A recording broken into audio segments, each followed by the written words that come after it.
Dari semua kasus yang pernah Bapak tangani, Pak, kan itu semuanya mega korupsi, kasus-kasus besar. Yang paling berat, Pak, satu saja. Sampai saat ini sepanjang karir Bapak, kasus apa, Pak? Pengungkapannya ya. Paling sulit adalah Jiwasraya dan Asabri. Karena satu langkah itu, ini perputarannya sampai 50. Jadi ya, untuk menyelusurinya itu sangat panjang gitu, Mbak. Teman-teman aja kalau ya, jaksa itu sampai pagi, sampai tiap hari sampai pagi. Kita gimana mengungkap ini begitu sulitnya. Kalau perkara gratifikasi sih mudah-mudah aja. Yang selalu menarik sebetulnya kenapa publik memberikan apresiasi. Kadang-kadang kan kita suka dengar no viral atau no viral, no justice. Tapi yang terjadi dengan kejaksaan sebetulnya justice dulu baru viral. Agak kebalik gitu ya. Saya jawab dulu nih, gini. Saya itu orang Sunda yang punya prinsip ya, China herang, laukna menang. Jadi kami tidak mau ribut dulu. Tapi yang terjadi ini loh, saya punya hasilnya ini. Itu prinsip itu saya bawa Kang Maman, Kang Soleh. Kenapa? Sangat bagus lah untuk penindakan. Jadi nggak usah ribut dulu, nggak usah teriak-teriak dulu, tapi hasilnya yang utama. Pernah nggak Pak secara pribadi saat merasa, waduh nih kalau kan kita nggak terlalu tahu ya pada awalnya petanya seperti apa gitu. Putarannya bisa 50 kali gitu. Ya. Suatu saat kemudian karena jejaring tertentu, wah saya harus menanggung akibatnya gitu. Jadi terbentur cadas begitu. Iya. Alhamdulillah enggak. Ya. Kalau godaan bukan godaan, tekanan sih selalu ada dan pasti ada. Di dalam penegakan hukum nggak ada ya. Paling besar bohong tekanan. kalau tidak ada tekanan. Paling besar tekanan yang pernah Bapak alami apa, Pak? Satu saja, Pak. Dalam kasus perkara atau apa? Selama sepanjang karir dalam perkara menangani kasus. Kalau itu disuruh hentikan, itu adalah. Berarti ketika disuruh menghentikan tapi tidak kasus, saya lakukan. Ada ancaman dong, Pak. Ancamannya pernah diancam seperti apa, Pak? Pernah datang seorang militer ke sini. Katanya dia, kalau keluarga saya nggak dibebaskan, saya luluh lantahkan Kejaksaan Agung. Saya bilang silahkan aja. Ini gedung punya rakyat, punya negara. Kalau memang silahkan aja. Kemudian ada dalam penanganan perkara sawit pernah ada juga. Yang sawit yang lama ya. Ini di belakangnya bintang 3. Ya suruh datanglah ke sini. Saya mau ketemu orangnya. Tapi kan tetap saya sebagai manusia pasti aja ada rasa takut, pasti ada. Bohong kalau nggak ada rasa takut. Saya sebagai manusia pasti ada. Tapi insya Allah saya akan lalui. Saya sudah serahkan diri bahwa saya ini mengabdi dan pengabdian saya yang terakhir. Usia saya juga sudah tua. Itu tadi kalau dari sisi tekanan. Kalau dari sisi iming-iming, Pak. Iming-iming terbesar apa yang pernah disampaikan ke Bapak tapi Bapak tolak? Ada, tapi tidak langsung ke saya. Seperti apa itu, Pak? Ada yang mau ngasih saya 2T. 2 triliun? Pernah mau dikasih 2 triliun untuk apa, Pak, itu, Pak? Ya supaya perkaranya nggak jadi. Apa yang Bapak katakan saat itu? Bagaimana menolaknya? Saya bilang, nggak ada, ini tetap harus berjalan. Gimana pun juga, ini adalah marwah. Marwah kejaksaan, juga marwah saya secara pribadi.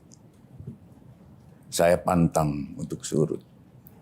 Saya jadi tersentuh tadi Pak, dengan ucapan-ucapan Bapak.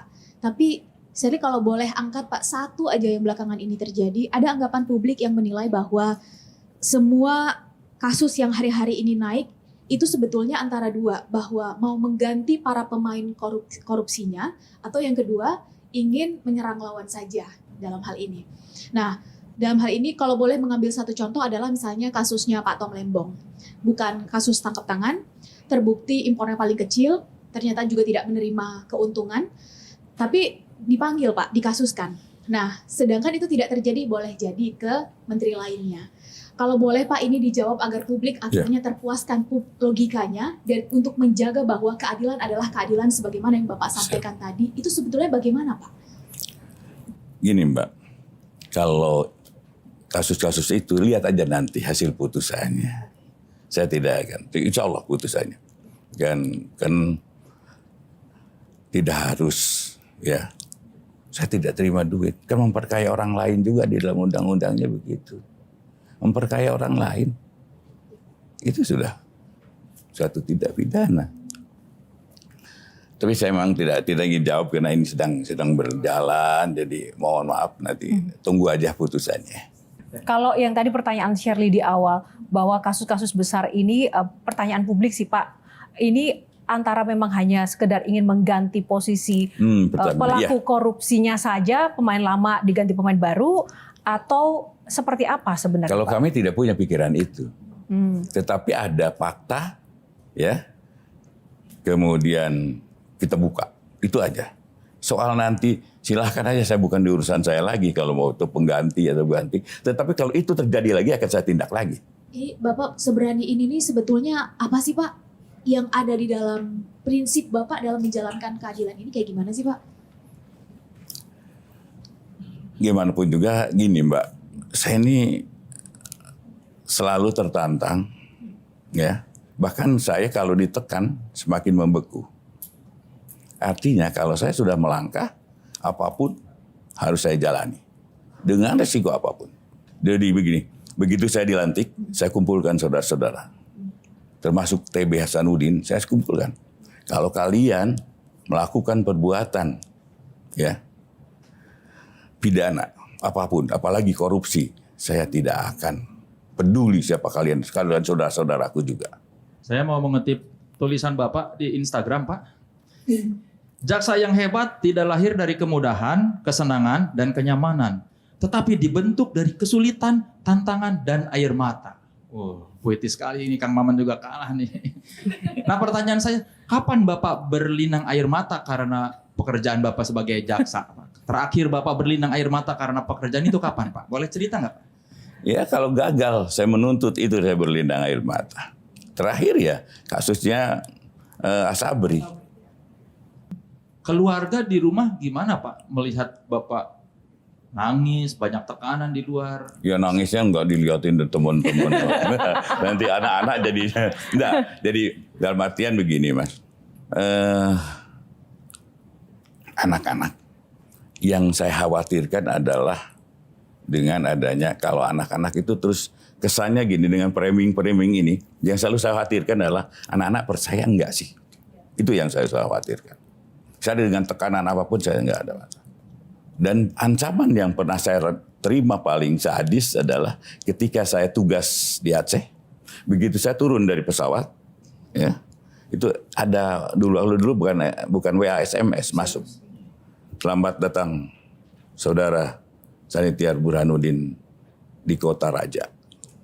Dan saya minta 1 kali 24 jam. Dua kali 24 jam saudara untuk meninggalkan Kota Raja. Itu ancaman dari GAM dulu. Dan saya, apa yang saya katakan pada pimpinan saya, sama. Saya pantang untuk surut. Seminggu sebelum Lebaran, sebelum puasa, saya ke Pambusuang, Sulawesi Barat. Di sana semua orang mengagumi tokohnya, Baharudin Lopa namanya. Siap. Hari ini Burhanuddin. Apakah Kejaksaan Agung harus dipimpin oleh orang dengan nama B? Dalam artian benar banget, berani banget. Plus ada arti di belakangnya, din itu. Baharudin Lopa, cahaya agama. Burhanuddin, sinaran agama. Berani tapi berbasis agama seperti yang disebutkan waktu di Deddy Corbuzier. Backup saya Allah. Berarti udah gak punya rasa takut sama sekali. Siap. Kang Man, saya tuh lahir di kota kecil yang agamis. Mungkin kalau saya tuh lahir di Talaga, Kabupaten Majalengka. Majalengka ke rumah saya itu ke Talaga itu 28 kilo. Saya hidup di lingkungan yang agamis dan selalu sesuatu orang tua selalu yang baik lakukan, yang tidak kau lepaskan. Dan selalu itu. Dan apa yang menjadi pilihan saya, ingin apa yang saya baik, yang anggap saya baik. Saya tidak menganggap orang lain saya itu, oh benar saya itu jadi tokoh, enggak juga Mas. Saya hanya ingin menjadi orang baik dan berguna bagi orang lain. Baik, tepuk tangan untuk Pak Burhanuddin. Jelajahi cara baru mendapatkan informasi. Download Metro TV Extend sekarang.